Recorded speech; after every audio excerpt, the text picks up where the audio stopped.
Here's a short video of the oil pan slash burner slash arch for the 20-ton narrow gauge 2.5-inch scale Shay that I'm building.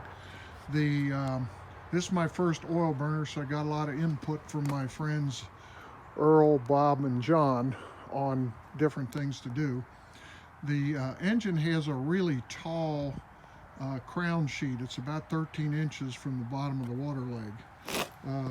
This surface right here goes up against the water leg. This particular lip is about a 1/4 inch reveal that goes up into the water leg to sort of seal off the heat into the firebox.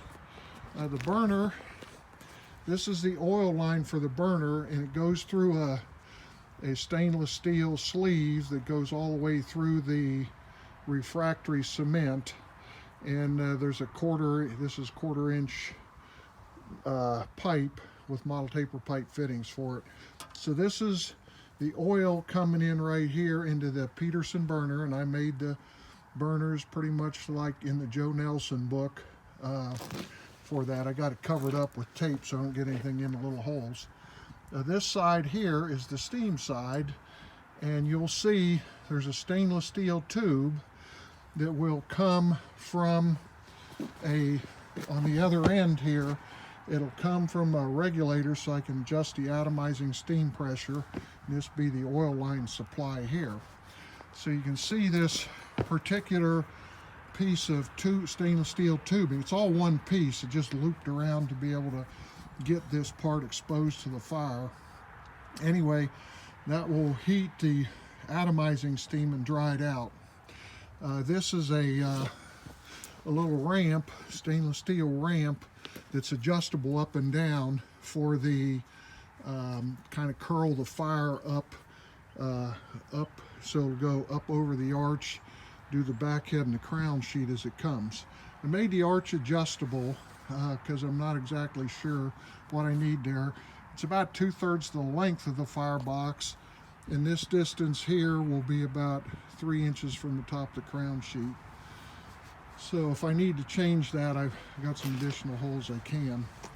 The refractory is Rutland 2200 degrees castable refractory that the thing is made from.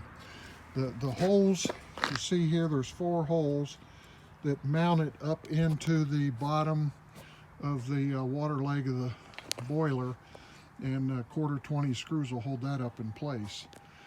So let's see, pretty much get a idea what it looks like.